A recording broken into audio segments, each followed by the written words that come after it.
ਦਰਸ਼ਕੋ break ਤੋਂ ਬਾਅਦ ਤੁਹਾਡਾ ਸਭ ਦਾ ਭਰਪੂਰ ਸਵਾਗਤ ਹੈ। ਅੱਜ ਦੇ ਅਹਿਮ ਇਸ਼ੂਜ਼ ਤੋਂ ਬਾਅਦ ਹੁਣ ਆਪਾਂ ਰੂਹ ਦੀ ਖੁਰਾਕ ਗੁਰਬਾਣੀ ਵਿਚਾਰਾਂ ਦੀ ਗੱਲਬਾਤ ਕਰਾਂਗੇ। ਡਾਕਟਰ ਸਾਹਿਬ ਕੋਲੋਂ ਉਹਨਾਂ ਦੇ ਵਿਚਾਰ ਸੁਣਦੇ ਆ। ਸੋ ਅਸੀਂ ਚਾਹਾਂਗੇ ਕਿ ਤੁਸੀਂ ਸਾਡੇ ਨਾਲ ਇਸੇ ਤਰ੍ਹਾਂ ਹੀ ਜੁੜੇ ਰਹਿਣਾ। ਥੈਂਕ ਯੂ ਸੋ ਮਚ ਜੀ। ਡਾਕਟਰ ਸਾਹਿਬ ਕੀ ਕਹਿਣਾ ਚਾਹੋਗੇ? ਦੇਖੋ ਅਸੀਂ ਇਹ ਵਿਚਾਰ ਕੀਤਾ ਸੀ ਕਿ ਪੋਹ ਦੇ ਮਹੀਨੇ ਅਸੀਂ 10ਵੇਂ ਪਾਤਸ਼ਾਹ ਦੀ ਬਾਣੀ ਜੀ ਉਸ ਦੇ ਉੱਤੇ ਵਿਚਾਰ ਕਰ ਰਹੇ ਹਾਂ। ਬਿਲਕੁਲ ਜ਼ਾਹਰ ਹੈ ਕਿ ਮੂਲ ਨਾਨਕਸ਼ਾਹੀ ਕੈਲੰਡਰ 2003 ਮੁਤਾਬਕ 10ਵੇਂ ਪਾਤਸ਼ਾਹ ਦਾ ਪ੍ਰਕਾਸ਼ ਪੁਰਬ 5 ਜਨਵਰੀ ਨੂੰ ਆ ਰਿਹਾ ਜੀ। ਹਾਲਾਂਕਿ ਕੁਝ ਥਾਵਾਂ ਤੇ ਅਰਲੀਅਰ ਸੈਲੀਬ੍ਰੇਸ਼ਨਸ ਵੀ ਚੱਲ ਰਹੀਆਂ। ਕੱਲ ਵੀ ਹਾਂਜੀ ਬਹੁਤ ਸਾਰੀ ਥਾਵਾਂ ਤੇ 10ਵੇਂ ਪਾਤਸ਼ਾਹ ਦੀ ਯਾਦ ਨੂੰ ਸਮਰਪਿਤ ਵੀ ਦੀਵਾਨ ਸਨ ਜੀ। ਔਰ ਇਹ ਸ਼ਬਦ ਜਿਹੜੇ ਕਿ ਅਸੀਂ ਸ਼ਬਦ ਹਜ਼ਾਰੇ ਪਾਤਸ਼ਾਹੀ 10ਵੀਂ ਜਿੱਥੇ ਕਿ 10 ਸ਼ਬਦ ਨੇ ਉਹਨਾਂ ਦੀ ਵਿਚਾਰ ਕਰ ਰਹੇ ਹਾਂ। ਅੱਜ ਦਾ ਸ਼ਬਦ ਰਾਗ ਦੇਵ ਗੰਧਾਰੀ ਪਾਤਸ਼ਾਹੀ 10ਵੀਂ ਹੈ। ਇੱਕ ਬਿਨ ਦੂਸਰ ਸੋ ਨ ਚਿਨਾਰ ਪੰਜਨ ਗੜਨ ਸਮਰੱਥ ਸਦਾ ਪ੍ਰਭ ਜਾਨਤ ਹੈ ਕਰਤਾਰ ਰਹਾਓ। ਕਹਾਂ ਭਇਓ ਜੋ ਅਤ ਹਿਤ ਚਿਤ ਕਰ ਬਹੁ ਬਿਦ ਸਿਲਾ ਪੁਜਾਈ ਪ੍ਰਾਣ ਥਕਿਓ ਪਾਹਨ ਕੈ ਪਰਸਤ ਕਛ ਕਰ ਸਿੱਧ ਨ ਆਈ ਅਛਤ ਧੂਪ ਦੀਪ ਅਰਪਤ ਹੈ ਪਾਹਨ ਕਛੂ ਨ ਖੈ ਹੈ ਤਾਂ ਮੈਂ ਕਹਾ ਸਿੱਧ ਹੈ ਰੇ ਜੜ ਤੋਹੇ ਕਛੂ ਬਰ ਦੇ ਹੈ ਜੋ ਜੀਆ ਹੋਤ ਤੋ ਦੇਤ ਕਛ ਤੋਹੇ ਕਰ ਮਨ ਬਚ ਕਰਮ ਵਿਚਾਰ ਕੇਵਲ ਏਕ ਸਰਣ ਸੁਆਮੀ ਬਿਨ ਯੋ ਨੈ ਕਤੈ ਉਧਾਰ। ਹੁਣ ਜ਼ਾਹਰ ਹੈ ਵੀ ਇਹ ਇੰਨੀਆਂ ਸਟਰੋਂਗ ਸਟੇਟਮੈਂਟਸ ਨੇ। ਬਹੁਤ ਵਾਰ ਜਦੋਂ ਇਹਨਾਂ ਦੇ RSS ਜਾਂ ਹਿੰਦੂ ਤਵੀ ਗੁਰੂ ਗੋਬਿੰਦ ਸਿੰਘ ਸਾਹਿਬ ਨੂੰ ਹਿੰਦੂ ਧਰਮ ਰਕਸ਼ਕ ਦੇ ਤੌਰ ਤੇ ਪ੍ਰੈਜ਼ੈਂਟ ਕਰਦੇ ਨੇ ਤੇ ਉਹਨਾਂ ਨੇ ਇਸ ਬਾਣੀ ਤੋਂ ਇਹਨਾਂ ਸ਼ਬਦਾਂ ਤੋਂ ਅੱਖਾਂ ਬੰਦ ਕੀਤੀਆਂ ਹੁੰਦੀਆਂ ਨੇ। ਉਹਨਾਂ ਨੂੰ ਪਤਾ ਹੈ ਕਿ ਗੁਰੂ ਸਾਹਿਬ ਨੇ ਬੁੱਤ ਪ੍ਰਸਤੀ ਨੂੰ, ਇਹਨਾਂ ਦਾ ਤਾਂ ਮਜ਼ਹਬ ਬੁੱਤ ਪ੍ਰਸਤੀ ਦੇ ਉੱਤੇ ਖੜਾ ਜਿਹੜਾ ਅੱਜ ਦਾ ਪੌਰਾਣਿਕ ਹਿੰਦੂਇਜ਼ਮ ਹੈ। ਸਾਡਾ ਜਿਹੜੀ ਆਰੀਆ ਸਮਾਜ ਹੈ, ਪਿਛਲੇ ਦਿਨਾਂ 'ਚ ਅਗਨੀਵੇਸ਼ ਕਹਿ ਰਿਹਾ ਸੀ ਤੁਸੀਂ ਸਾਨੂੰ ਆਰੀਆ ਸਮਾਜੀਆਂ ਨੂੰ ਹਿੰਦੂ ਕਿਵੇਂ ਕਹਿ ਰਹੇ ਹੋ, ਅਸੀਂ ਤਾਂ ਬੁੱਤ ਪੂਜਾ ਨੂੰ ਨਹੀਂ ਮੰਨਦੇ, ਤੁਸੀਂ ਬੁੱਤ ਪ੍ਰਸਤ ਹੋ। ਔਰ ਇਹੀ ਗੱਲ ਜਦੋਂ 10ਵੇਂ ਪਾਤਸ਼ਾਹ ਨੇ ਔਰੰਗਜ਼ੇਬ ਨੂੰ ਜ਼ਫਰਨਾਮਾ ਲਿਖਿਆ ਸੀ ਉਹਦੇ 'ਚ ਵੀ ਉਹਨਾਂ ਨੇ ਕਿਹਾ ਸੀ ਕਿ ਤੂੰ ਵੀ ਬੁੱਤੋ ਸ਼ਿਕਨ ਮੈਂ ਵੀ ਬੁੱਤੋ ਸ਼ਿਕਨ, ਪਰ ਤੂੰ ਬੁੱਤ ਪ੍ਰਸਤ 22 ਧਾਰ ਦੇ ਪਹਾੜੀ ਰਾਜਿਆਂ ਦੇ ਕਹਿਣ ਤੇ ਅਨੰਦਪੁਰ ਸਾਹਿਬ ਦੇ ਉੱਤੇ ਫੌਜ ਚੜਾਈ। ਉਹਨਾਂ ਦੇ ਸ਼ੇਅਰ ਨੇ ਅਸੀਂ ਆਉਣ ਵਾਲੇ ਪੀਰੀਅਡ 'ਚ ਸ਼ੇਅਰ ਵੀ ਕਰਾਂਗੇ। ਔਰ ਇਹ ਸ਼ਬਦ ਵੀ ਜਿਹੜਾ ਜਿਹਦੀ ਸ਼ੁਰੂਆਤ ਹੀ ਇੱਥੇ ਹੁੰਦੀ ਹੈ, ਇੱਕ ਬਿਨ ਦੂਸਰ ਸੋ ਨ ਚਿਨਾਰ ਪੰਜਨ ਗੜਨ ਸਮਰੱਥ ਸਦਾ ਪ੍ਰਭ ਜਾਨਤ ਹੈ ਕਰਤਾਰ ਰਹਾਓ। ਕਿ ਇੱਕ ਰੱਬ ਤੋਂ ਬਿਨਾ, ਇੱਕ ਬਿਨ ਦੂਸਰ ਸੋ ਨ, don't recognise anybody accept god. ਇੱਕ ਬਿਨ ਦੂਸਰ ਸੋ ਨ ਚਿਨਾਰ ਪੰਜਨ ਗੜਨ ਸਮਰੱਥ ਸਦਾ ਪ੍ਰਭ ਜਾਨਤ ਹੈ ਕਰਤਾਰ। ਕਿ ਉਹੀ ਰੱਬ ਜਿਹੜਾ ਦੁਨੀਆ ਨੂੰ ਬਣਾਉਂਦਾ ਹੈ, ਘੜਦਾ ਹੈ, ਉਹਨੂੰ ਡਿਸਟਰੋਏ ਕਰਦਾ ਹੈ, ਉਹੀ ਇੱਕੋ ਇੱਕ ਰੱਬ ਹੈ। ਸਿਰਫ ਉਸ ਦੇ ਉੱਤੇ ਹੀ ਤੇਰੀ ਆਮਨਾ, ਤੇਰੀ ਆਸਥਾ ਹੋਏ।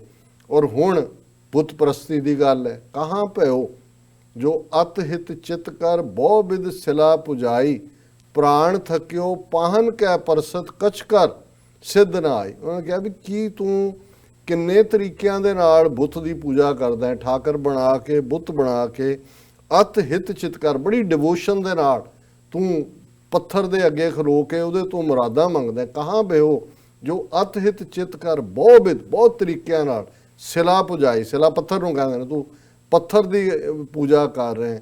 ਪ੍ਰਾਣ ਥਕਿਓ ਪਾਹਨ ਕੈ ਪਰਸਤ, ਪਾਹਨ ਵੀ ਪੱਥਰ ਨੂੰ ਕਹਿੰਦੇ ਨੇ ਕਿ ਤੇਰੀ ਜ਼ਿੰਦਗੀ ਬੀਤ ਗਈ, ਤੂੰ ਪੱਥਰਾਂ ਦੀ ਪੂਜਾ ਕਰਦਾ ਰਿਹਾ। ਪ੍ਰਾਣ ਥਕਿਓ ਪਾਹਨ ਕੈ ਪਰਸਤ ਕਛ ਕਰ ਸਿੱਧ ਨਾ ਆਈ। ਕੋਈ ਸਪਿਰਿਚੁਅਲ ਰੂਹਾਨੀ ਤਾਕਤ ਆਈ ਨਹੀਂ, ਤੇਰੇ 'ਚ ਕੋਈ ਤਬਦੀਲੀ ਨਹੀਂ ਹੋਈ। ਔਰ ਉਹਨੂੰ ਪੱਥਰ ਦੇ ਸਾਹਮਣੇ ਤੂੰ ਕੀ ਕਰਦਾ ਹੈ? ਅਛਤ ਧੂਪ ਦੀਪ ਅਰਪਤ ਹੈ ਪਾਹਨ ਕਛੂ ਨਾ ਖੈ ਤਾਂ ਮੈਂ ਕਹਾਂ ਸਿੱਧ ਹੈ ਰੇ ਜੜ ਤੋਹੇ ਕਛੂ ਵਰਦਾ। ਹੁਣ ਇਸ ਦੇ ਵਿੱਚ ਜਦੋਂ ਪੱਥਰ ਦੀ ਪੂਜਾ ਕੀਤੀ ਜਾਂਦੀ ਹੈ ਤੇ ਉਹ ਪੇਸ਼ ਕਰਦੇ ਨੇ ਉਹਦੇ ਅੱਗੇ ਚਾਵਲ।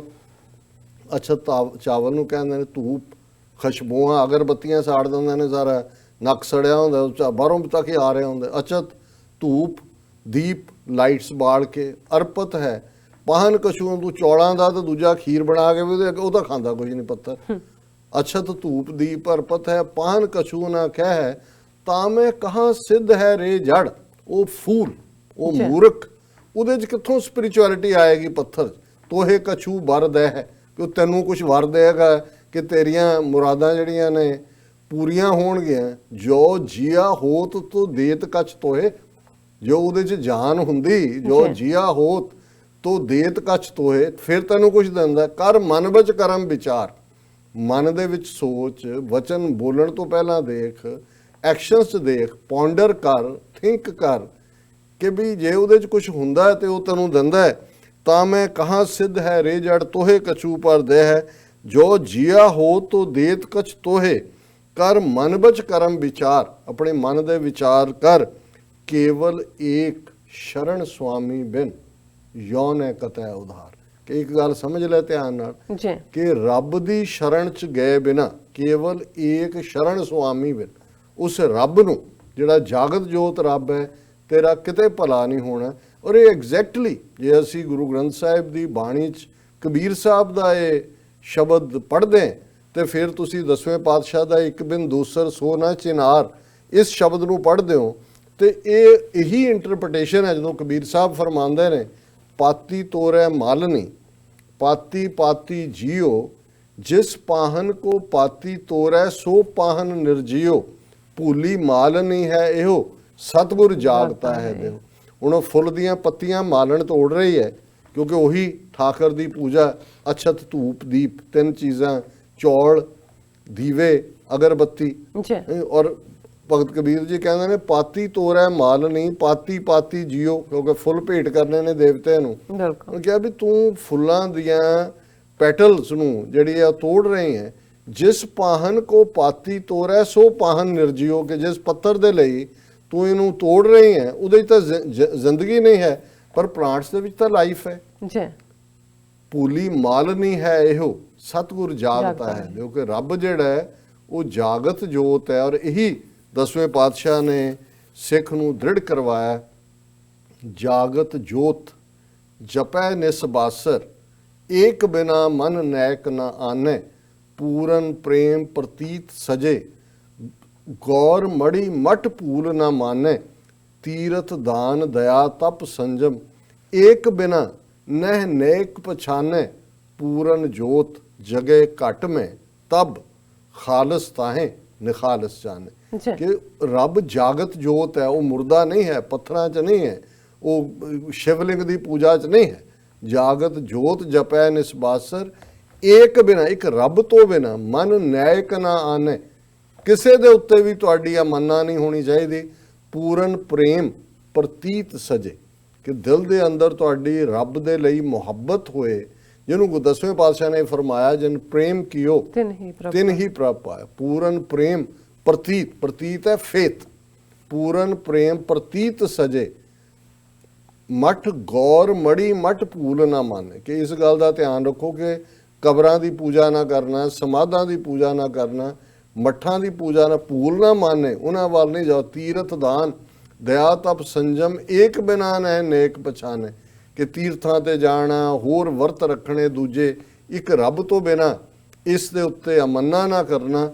ਪੂਰਨ ਜੋਤ ਜਗੈ ਘਟ ਮੈਂ, ਜਦੋਂ ਰੱਬ ਦੇ ਉੱਤੇ ਪ੍ਰਤੀਤੀ ਹੁੰਦੀ ਹੈ, ਇੱਕ ਸਟੇਜ ਆਉਂਦੀ ਹੈ ਕਿ ਤੁਹਾਡੇ ਅੰਦਰ ਰੱਬ ਦੇ ਪਿਆਰ ਦਾ ਦੀਵਾ ਜਗ ਪੈਂਦਾ ਹੈ, ਤਾਂ ਉਹ ਤਬ ਖਾਲਸ ਤਾਹੇ ਨਿਖਾਲਸ, ਫਿਰ ਖਾਲਸਾ ਸੱਚਮੁੱਚ ਨਿਖਾਲਸ ਹੈ, ਪਿਓਰ ਹੈ, ਇੰਪਿਓਰਿਟੀ ਤੋਂ ਦੂਰ ਹੈ।